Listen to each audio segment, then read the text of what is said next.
Austin Aries in his prime was an unbelievable wrestler. For my money, he's one of the best in-ring workers of the millennium. However, with every company Austin Aries has worked for, he's always brought some heavy baggage with him. And by that, I mean he's always had a bit of an attitude problem and was always quite the backstage troublemaker. And unfortunately for him, despite his world-class in-ring work, his attitude and who Austin Aries really was would plague his wrestling career and ultimately kind of destroy it. But that's not the full story, there's a whole lot more, and we're here to talk about all of that today. So like the video, subscribe, and let's discuss how Austin Aries destroyed his own career.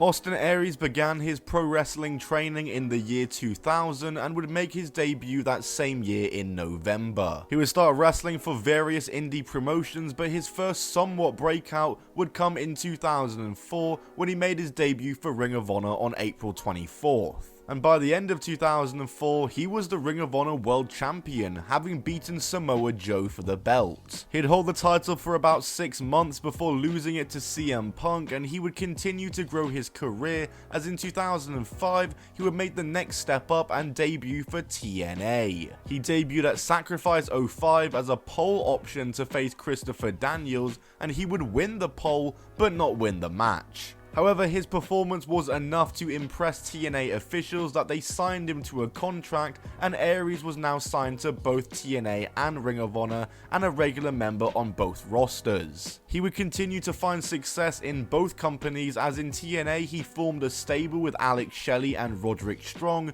who he was already teaming with on Ring of Honor alongside Jack Evans. Aries and Strong would win the Ring of Honor tag titles in December 2005, and things were looking good, but 3 months later, the first signs of Austin Aries' attitude problems began to show. As in February 2006, Austin Aries as well as Roderick Strong was suspended from TNA for arriving 4 hours late to the Against All Odds pay-per-view. And this happened because Aries and Strong had just been in Long Island for a Ring of Honor show, and TNA officials had requested them to drive down to Tampa for Against All Odds a little earlier than originally planned, as there was a snowstorm, but Aries and Strong decided not to travel early despite the advice and stay for longer, thus causing them to be late. Something that was very clearly avoidable. And when he would return to TNA, it was under the new name and gimmick of Austin Starr, and he would join up with the X Division, where you'll most likely remember him from Paparazzi Productions. 2007 would be an eventful year for him, as on April 18th, Austin Starr was suspended from TNA for 90 days. This was due to TNA requesting him to film vignettes on what he saw as his day off,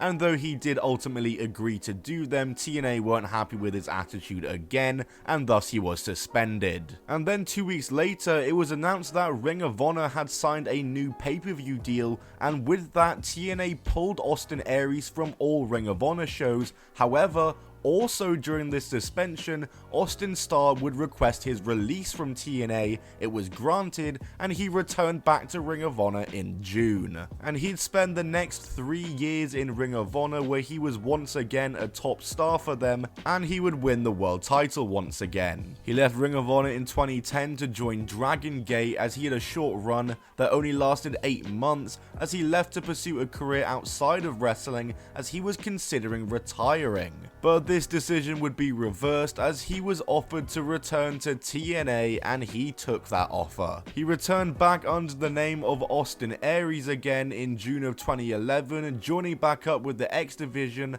and by September, he was the X Division champion. And Austin Aries would have an all-timer X Division title reign here. In fact, it's the longest TNA X Division title reign in TNA history, as he held it for 301 days, holding the belt until July of 2012 with a great catalogue of matches and title defenses, and in fact, he would never even lose the belt, as instead, the Option C rule was introduced. Austin Aries was not satisfied with being just the X Division champion, so the Option C rule was introduced by Hulk Hogan, which allowed the X Division champion to relinquish the belt to challenge for the world title. And thus, Austin Aries would vacate the belt and challenge Bobby Roode for the world title at Destination X, and he would win the world title. In just over a year since returning, Austin Aries had become one of TNA's top guys. He'd hold the title for 98 days, it was a shorter but still sweet reign, as he lost the belt to Jeff Hardy at Bound for Glory. His next title reign would be a tag title reign alongside Bobby Roode, as they won the titles in January 2013,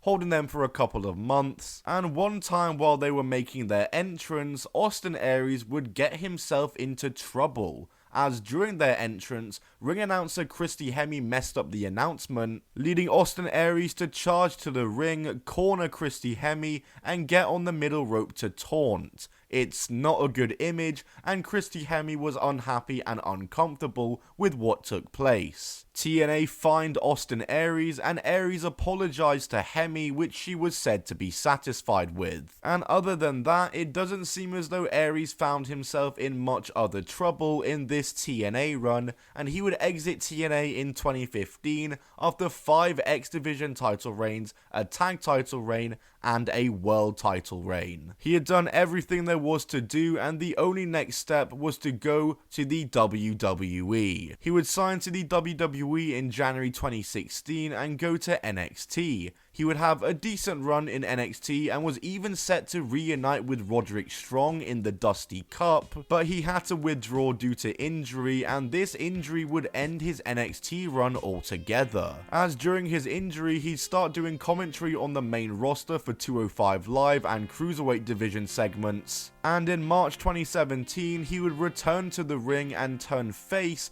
by attacking Cruiserweight champion Neville. He would challenge Neville for the title numerous times, first at WrestleMania 33 in an underrated match where he came short, and he challenged again at Payback but won by DQ, and then he challenged again at Extreme Rules in a submission match but was tapped out, and then shortly after this, out of nowhere, it was found out that Austin Aries had been released. It was shocking to hear this news given he was just in a 3-month title program, but lo and behold, his attitude came back to bite him, as apparently Austin Aries was not popular backstage, including amongst WWE officials, and thus Aries was let go. Austin Aries' attitude had got him in trouble before with suspensions and fines, but never a firing. Until now. And of course, Aries would return to the Indies and back to TNA again, as he returned in 2018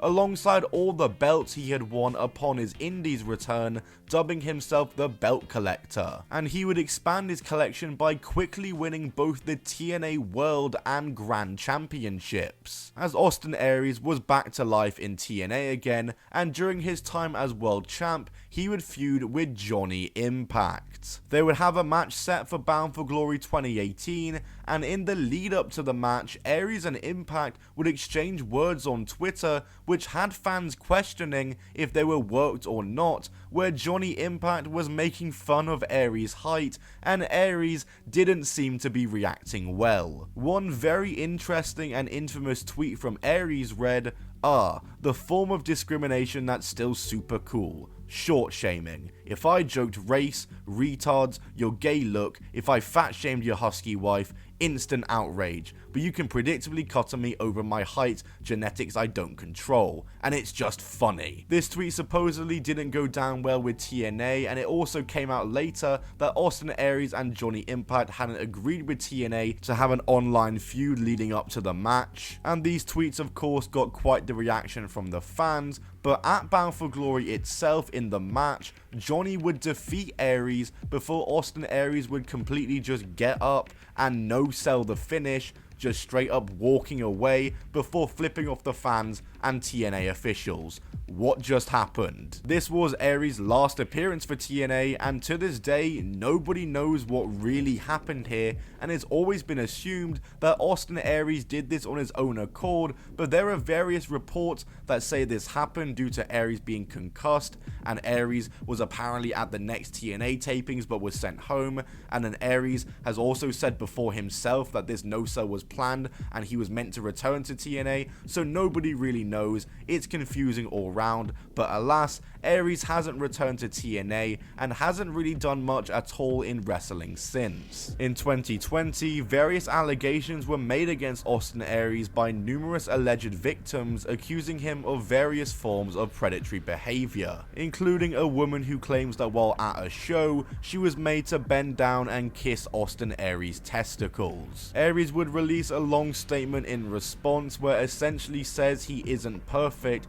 but he's not a predator, and that the Austin Aries character isn't representative of who he is as a person. But after this, Austin Aries' career was all but dead. Nowadays, he works for low-level indies, and the only two promotions you might recognize that he's worked for somewhat recently are NWA and Control Your Narrative, which is just so predictable, right? He was only in the NWA for a short period of time from 2021 to 2022. He was there for a few months, part of a tournament, which made it to the finals of but lost. And he was also on a few of the Control Your Narrative shows, a company which died a quick death as it was probably the worst wrestling promotion of all time. And since then, like I said, it's been pretty much nothing from Austin Aries, and it's safe to say his wrestling career is pretty dead in the water. Austin Aries in his prime was an elite level in-ring worker, brilliant on the mic, and could have a good match with just about anyone, but this really goes to show that no matter how good you are at your job, you're just not going to go very far if you're a dick. But hey, Austin Aries did go quite far, but it was never going to last if he kept up his attitude problems, and seemingly he did just that. And behold, it didn't last. That's it from me though, guys. Like this video if you did enjoy it. Comment below your thoughts on Austin Aries and his wrestling career. I'll see you all in the next one. Make sure to subscribe so you're the first to see it. Goodbye, and keep on rolling.